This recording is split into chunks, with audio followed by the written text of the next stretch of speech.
Tuhanku, bila hati kawanku terluka oleh tingkah ujarku dan kehendakku jadi panduku,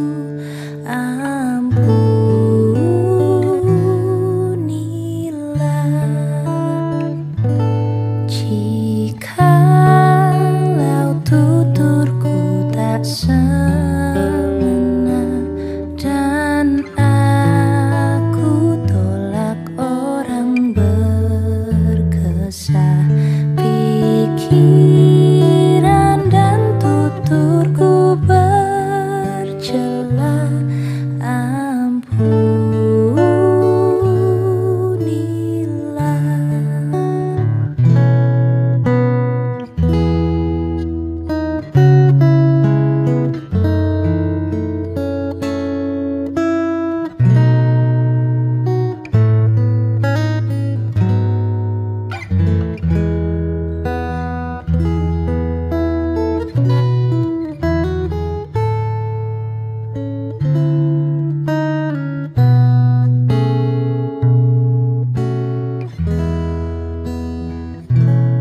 dan hari ini aku bersembah serta padamu Bapa, berserah, berikan daku kasih-Mu mesra. Amin, amin.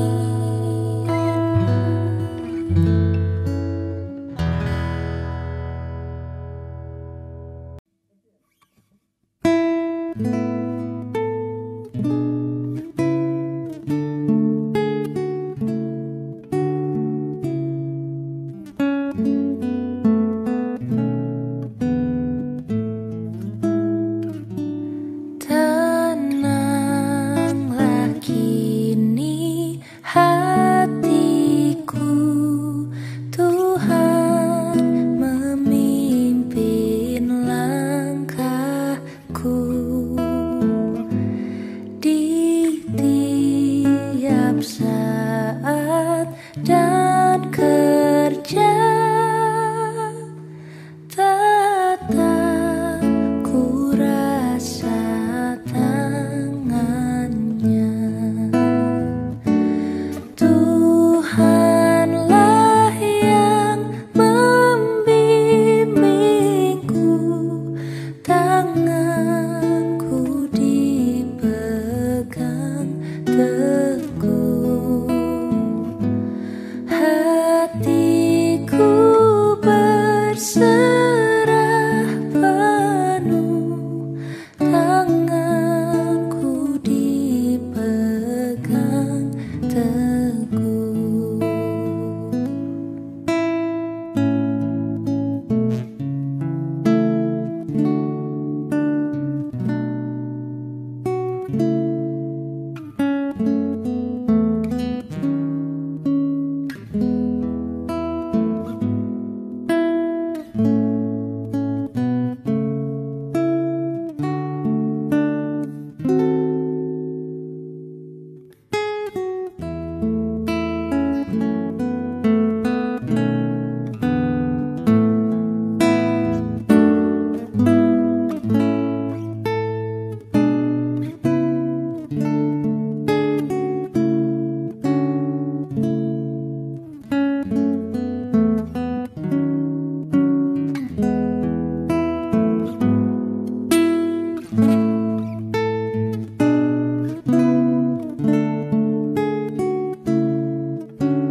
Bapak, Ibu, saudara-saudari jemaat sekalian, kita kembali akan mengadakan ibadah keluarga. Sebelum kita memulai ibadah keluarga kita, ada baiknya kita melakukan saat teduh pribadi jemaat bersama keluarga. Jemaat Tuhan, marilah berdiri untuk menghadap Tuhan dan menyembahnya serta memuliakan namanya karena kasih setianya besar atas kita.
Jemaat sekalian, mari kita satu di dalam doa.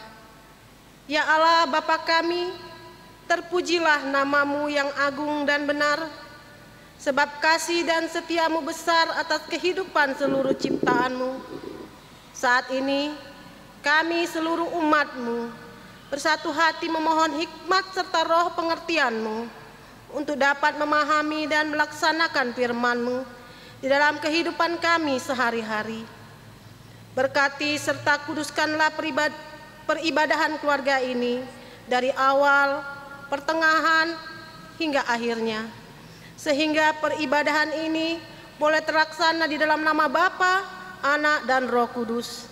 Terima kasih Tuhan, di dalam nama-Mu Yesus Kristus kami telah berdoa dan mengucap syukur. Amin.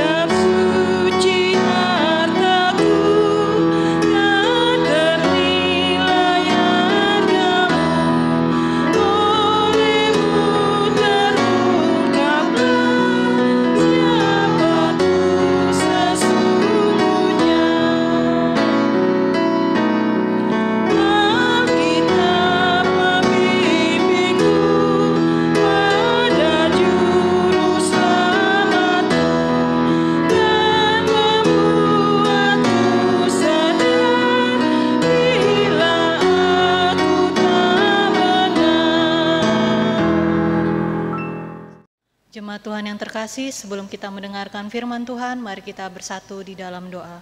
Mari kita berdoa.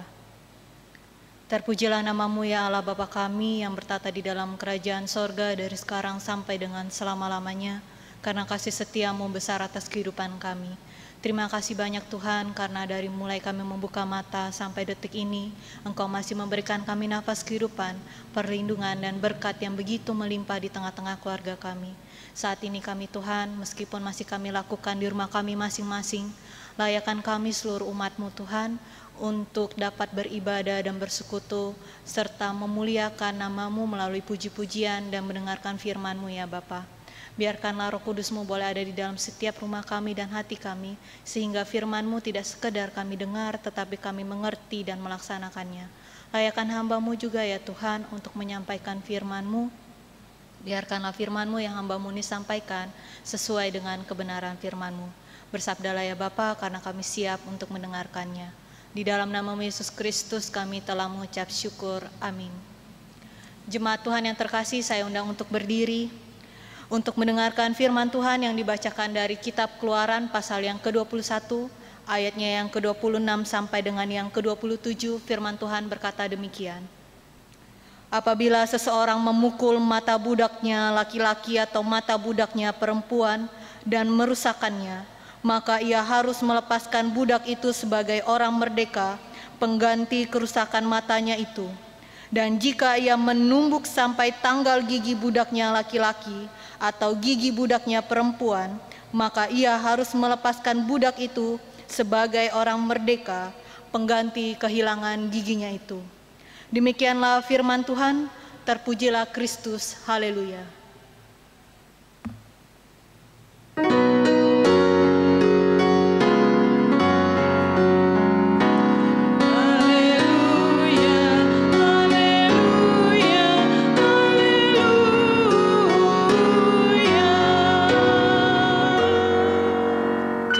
Silakan duduk kembali. Bapak Ibu yang terkasih dan saudara-saudara yang terkasih, kita bertemu lagi di dalam ibadah keluarga. Sekalipun kita masih melakukannya di rumah masing-masing, kiranya tetap ada sukacita dan perasaan api membara untuk mendengarkan firman-Nya dan melaksanakannya dalam kehidupan kita sehari-hari. Jemaat Tuhan yang terkasih dan mengasihi di dalam Yesus Kristus, perenungan firman Tuhan kita di malam hari ini, di saat ini, masih melanjutkan perenungan firman yang telah disampaikan minggu kemarin oleh Bapak Pendeta Inyoman Jepun perihal tentang aturan terhadap budak.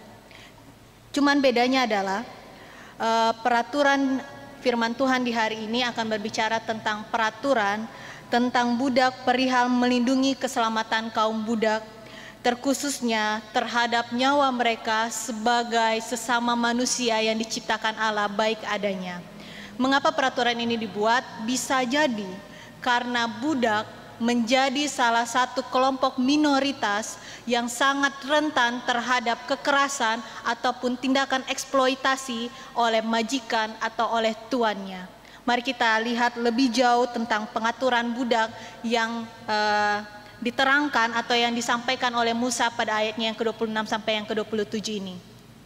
Jemaat Tuhan yang terkasih dan mengasihi di dalam Yesus Kristus, pada ayat yang pertama sampai yang ke-6 atau tepatnya perenungan firman Tuhan minggu kemarin, sudah dijelaskan ada dua penyebab seseorang dapat dikategorikan sebagai budak.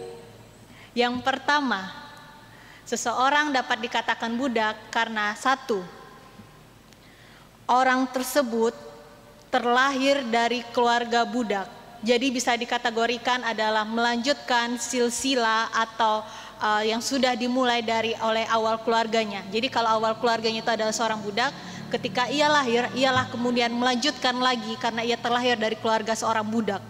Yang kedua, seseorang dikatakan budak karena seseorang tersebut berada di kategori perekonomian menengah ke bawah, atau bisa dibilang terlibat begitu banyak hutang piutang, sehingga untuk bisa melunasi hutang piutangnya mereka terpaksa menjadi budak terhadap majikan atau terhadap tuan yang sudah meminjamkan berupa barang atau berupa materi kepada budak tersebut. Untuk melunasinya mereka harus menjadi seorang budak bagi tuannya.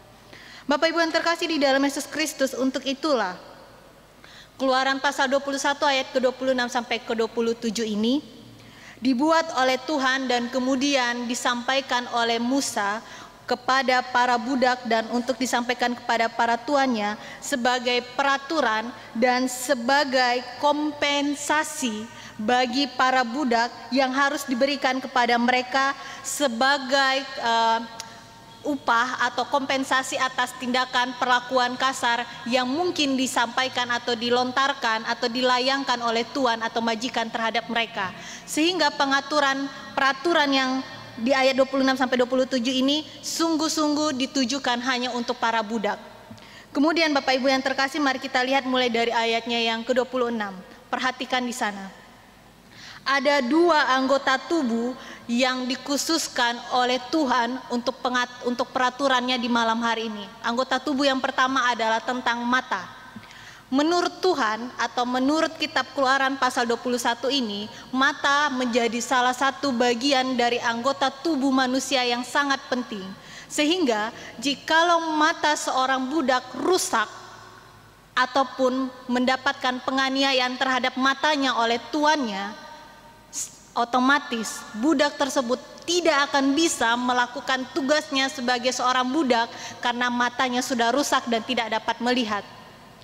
Menurut kitab Keluaran pasal 21 ini, mata, sekali mata rusak akan terjadi kerusakan yang sangat permanen. Oh Bapak Ibu yang terkasih, di zaman dahulu tidak ada yang namanya operasi pergantian kornea mata, tidak ada.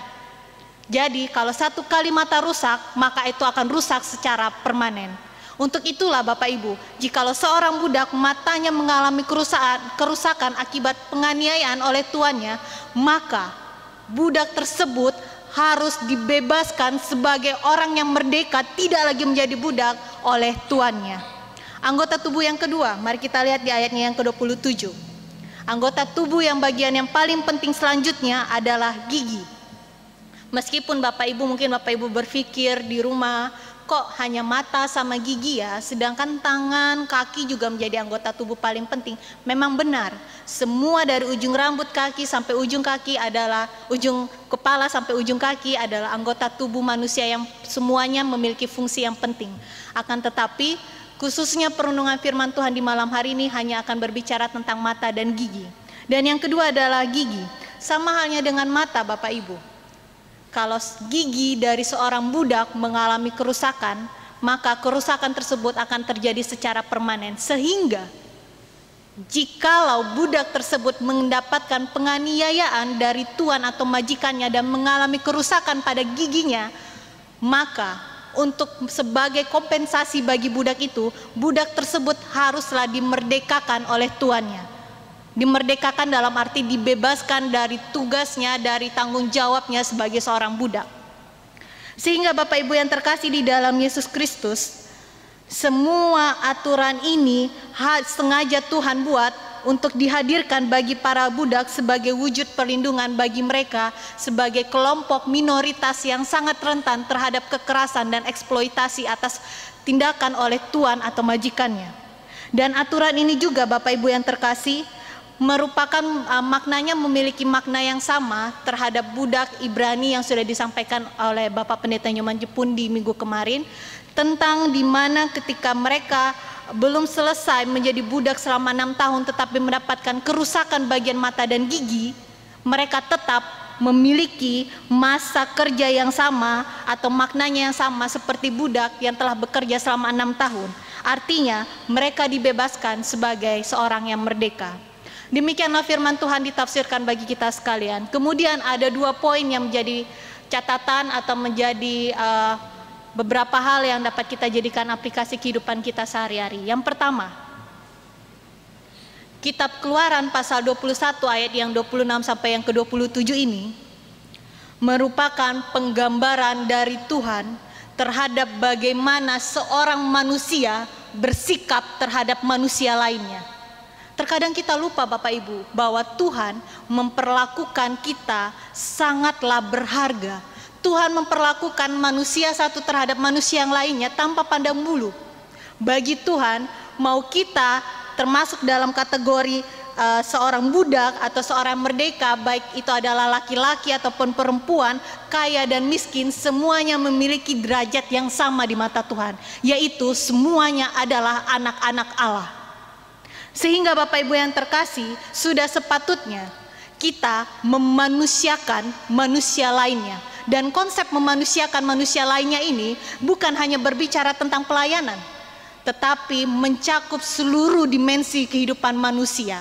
Artinya, seorang manusia haruslah mampu menghargai, menghormati, mengasihi, tidak mengadili, tidak merendahkan, tidak mencibir, dan ataupun tindakan lainnya yang dapat membuat orang lain terluka baik secara fisik maupun secara psikisnya. Inilah yang dinamakan konsep memanusiakan manusia lainnya. Kemudian Bapak Ibu yang terkasih, jikalau kita tarik ke dalam situasi saat ini perihal situasi COVID-19, bukan hanya Palembang, beberapa kota di Indonesia sudah dikategorikan zona merah, ada juga yang dikategorikan zona hijau. Akan tetapi Bapak Ibu, ternyata situasi COVID-19 ini bukan hanya berpengaruh terhadap kesehatan manusia, tapi berpengaruh terhadap bagaimana seseorang bersikap terhadap orang lain. Ada 2 sikap dari diri manusia selama situasi COVID-19 untuk bersikap terhadap manusia lainnya. Yang pertama, mementingkan diri sendiri. Artinya, enggan untuk berbagi secara materi maupun moral, terkadang kita berpikir Bapak Ibu, moral dukungan itu harus bertemu ya. Tidak.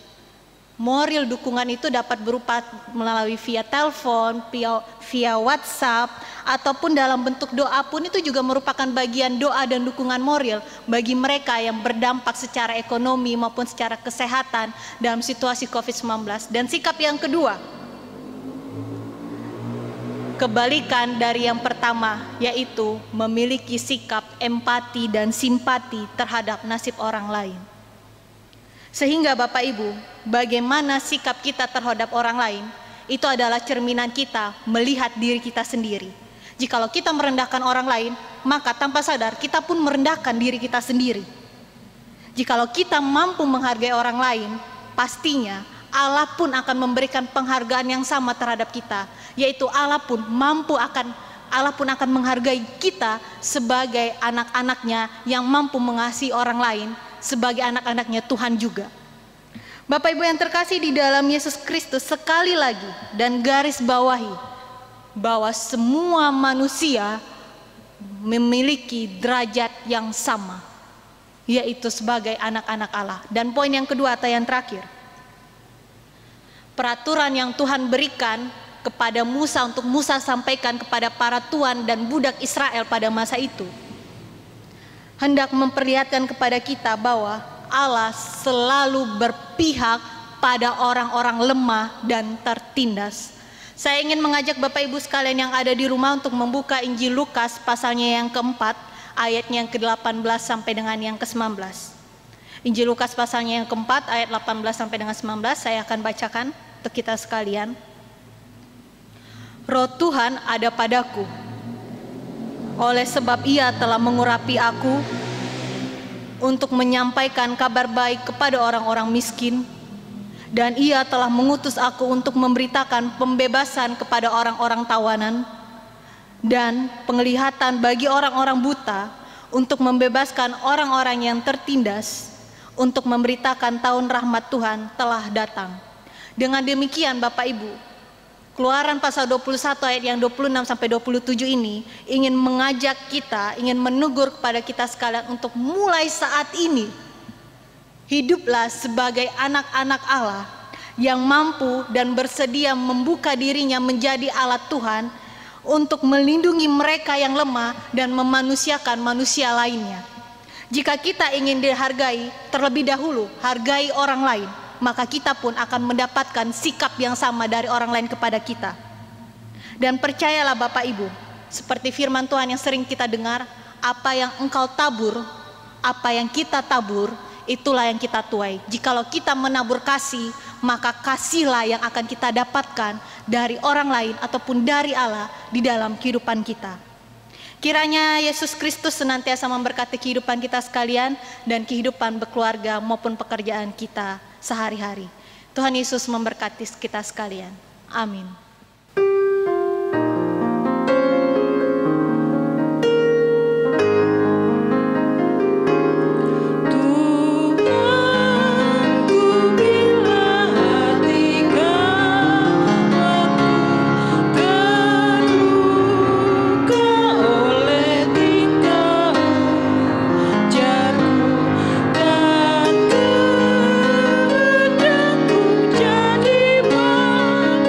Jadi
Jemaat Tuhan yang terkasih, kita masuk dalam doa syafaat. Mari kita bersatu di dalam doa. Ya Bapa, ampunilah kami atas segala kesalahan kami, atas segala kekurangan kami yang tanpa mungkin kami sadari, kami kerap bersikap, bertutur kata yang mampu menyakiti hati orang lain. Ampuni kami Tuhan, ampuni segala anggota tubuh kami melalui bibir kami, ataupun tangan kami, ataupun telinga kami sekalipun. Ampuni kami Tuhan. Dan biarkanlah setelah firman-Mu ini Tuhan, setelah ibadah-Mu saat ini, kami kembali ke dalam kehidupan kami sehari-hari. Kami tidak hanya menjadi pendengar firman-Mu, tetapi melaksanakan firman-Mu, yaitu mulai mempergunakan seluruh anggota tubuh kami untuk mengasihi, untuk melindungi, ataupun merangkul serta membantu sesama kami yang mengalami kesulitan. Jangan biarkan kami lagi Tuhan menjadi pelaku yang mampu menganiaya orang lain, sedangkan Engkau saja Tuhan sebagai ciptaan, sebagai Sang Pencipta tidak pernah menganiaya ciptaan-Mu. Apalah kami Tuhan sebagai ciptaan-Mu, seharusnya kami tidak layak untuk menyakiti ataupun menganiaya ciptaan-Mu, yaitu sesama kami manusia. Biarlah mulai hari ini Tuhan kami mampu memberi diri kami untuk menjadi alat-Mu, mengasihi serta melindungi sesama kami ataupun makhluk ciptaan-Mu yang lainnya. Terima kasih banyak ya Bapa, dan saat ini kami ingin membawa ke dalam tangan-Mu kembali seluruh kehidupan kami sekalian, baik kami sebagai jemaat GPIB Peniel, mulai dari sektor pelayanan 1, 2, 3, dan 4, ataupun jemaat simpatisan sekalipun, baik kami sebagai seorang suami, istri, mertua, menantu, anak-anak, baik kami yang duduk di bangku sekolah, SD, SMP, SMA, TK, maupun perkuliahan, ataupun yang sedang mencari pekerjaan dan mencari jodoh. Tolong Tuhan, Engkau berkati kami semua maupun para lansia, berkati dalam kehidupan kami sehari-hari, berkati kesehatan kami. Biarkanlah di dalam nama-Mu Yesus Kristus, kami yang saat ini sedang mengalami kelemahan tubuh, Engkau hampiri, Engkau lawat kami Tuhan, Engkau urapi kami dengan tangan penyembuhan-Mu, sehingga kami yang sakit boleh memperoleh kesehatan kembali, sebab Engkau adalah tabib di atas segala tabib ya Bapa. Baik kami yang sedang mengalami pergumulan, baik pergumulan secara ekonomi ataupun pergumulan lainnya, oh Tuhan, tolong Engkau dengarkan setiap jeritan anak-anak-Mu. Berikanlah jalan keluar kepada mereka ya Bapa. Jikalau Engkau mengizinkan permasalahan itu boleh terjadi dalam kehidupan anak-anak-Mu, maka hanya Engkau saja yang sanggup dan mengetahui jalan keluar bagi setiap permasalahan kami. Jangan biarkan kami berjalan sendiri Tuhan. Jangan biarkan kami mengandalkan kekuatan kami sendiri, karena kami butuh Engkau sebagai Tuhan penolong kami. Kami serahkan hanya ke dalam tangan-Mu juga ya Bapa, seluruh pelayan kami yang senantiasa melayani-Mu, baik Bapak Pendeta Nyoman Jepun sebagai kepala gembala, sebagai seorang gembala di GPIB Peniel Palembang ini dalam mengembalakan domba-domba-Mu, yaitu jemaat GPIB Peniel Tuhan. Kiranya Engkau senantiasa memberikan hikmat, kebijaksanaan, akal pikiran, akal budi, dan kerendahan hati serta kesehatan ya Bapa, agar beliau dapat senantiasa sanggup melayani-Mu dan mengembalakan domba-domba-Mu di sini ya Bapa, dengan sukacita dan dengan perasaan bahagia. Berkati juga ya Bapa keluarganya, mulai dari Ibu Milka sebagai seorang istri, Oma, anak-anak Zevan dan Kenan. Tolong Kau berkati keluarga ini, biarkan keluarga ini berlimpah berkat dan kesehatan juga daripada-Mu. Berkati juga seluruh para pelayan-Mu juga ya Bapa, mulai dari penatua, diakan, pemandu lagu, organis, maupun koster, sound system, tim IT, belakang layar, maupun yang akan mengedit, ataupun ya Tuhan, kami serahkan hanya ke dalam tangan-Mu komisi yang baru dibentuk, yaitu komisi Golgota, komisi tim multimedia, tim IT, maupun komisi Mugar. Tolong Kau berkati semuanya ya Bapa, agar setiap jerih payah lelah kami dalam pelayanan kami ini tidaklah sia-sia, karena kami melakukannya semua untuk menyenangkan hati-Mu. Bantu kami Tuhan untuk dapat bekerja sama satu sama lain, sehingga peribadahan ini boleh terlaksana untuk kemuliaan bagi nama-Mu saja. Terima kasih banyak ya Bapa, kami serahkannya ke dalam tangan-Mu bangsa negara Indonesia kami, baik yang sedang masih dalam proses pemulihan dari virus COVID-19 ini. Oh Tuhan, sudahilah bumi pertiwi kami ini, tolong Kau pulihkan kembali ya Bapa, karena kami rindu bertegur sapa secara langsung, berpelukan, berjabat tangan, dan maupun kami rindu untuk beribadah di rumah-Mu secara langsung. Tolong Tuhan pulihkan dunia kami, karena hanya Engkau saja yang sanggup memulihkannya. Terima kasih banyak ya Bapa, terima kasih segala permohonan kami. Sebelum kami meminta, kami yakin dan percaya Tuhan, Engkau lebih tahu segala isi hati kami. Dan tolong Tuhan, Engkau dengarkan dan Engkau kabulkan setiap permohonan kami.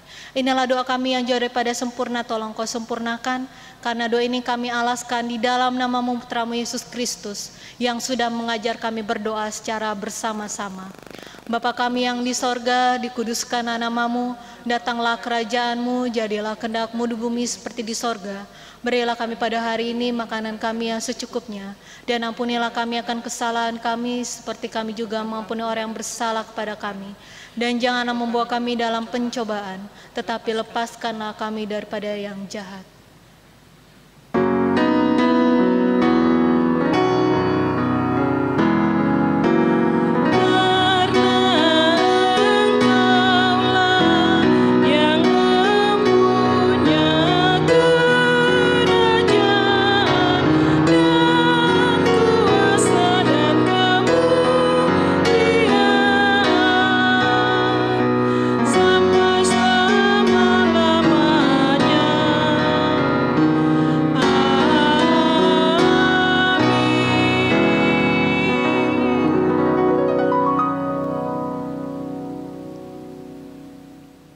Bapak, Ibu, saudara-saudari sekalian, marilah kita mengucap syukur kepada Tuhan dengan memberi persembahan kepadanya, sembari mengingat firman Tuhan dari kitab Mazmur 54 ayat 8 yang menyatakan, dengan rela hati aku akan mempersembahkan korban kepadamu, bersyukur sebab nama-Mu baik ya Tuhan. Demikianlah firman Tuhan. Tuhan memberkati saudara dan persembahan saudara.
Bapak, Ibu, saudara-saudari sekalian, mari berdiri untuk menyerahkan persembahan ini kepada Tuhan dalam doa syukur. Ya Allah Maha Kasih, yang telah menganugerahkan segala perkara di dalam Kristus kepada kami, Tuhan yang selalu setia kepada kami dan mengajarkan kami untuk menolong sesama manusia, jadikanlah persembahan ini berkat bagi orang lain, dan terimalah serta kuduskan, ya Tuhan, sehingga berguna untuk pekerjaan memuliakan nama-Mu di dunia. Terima kasih ya Tuhan, di dalam nama Tuhan Yesus sumber hidup dan berkat, kami telah berdoa. Amin. Jemaat Tuhan masih tetap berdiri, pulanglah dan kembalilah ke dalam kehidupanmu sehari-hari, laksanakanlah firman Tuhan yang sudah engkau dengar.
Jemaat Tuhan yang terkasih, arahkan hati dan pikiranmu kepada Tuhan dan terimalah berkat-Nya.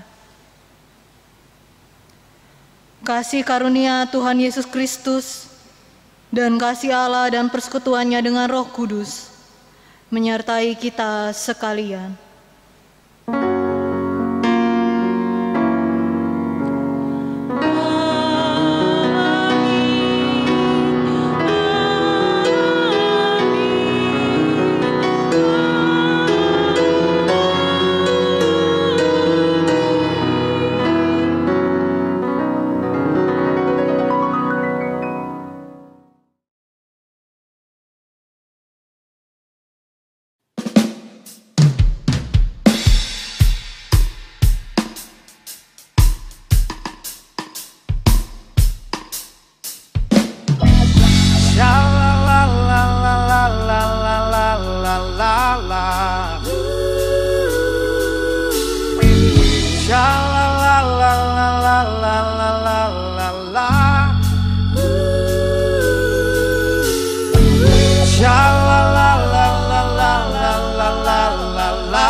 Sekalipun diriku dapat berkata-kata dengan semua bahasa, bahasa manusia dan bahasa malaikat ataupun yang lainnya.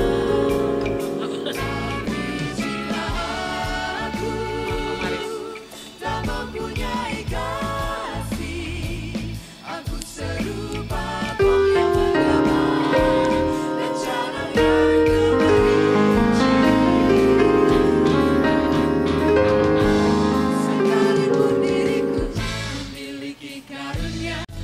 yang bernubuat. Sekalipun diriku punya iman sempurna untuk pindahkan gunung, tapi jika aku tak mempunyai kasih, tiada berguna lagi diriku, tiada berguna diriku. Sekalipun diriku membagikan semua harta yang ku miliki, bahkan aku serahkan tubuh jiwa ragaku dibakar pun ku sudi.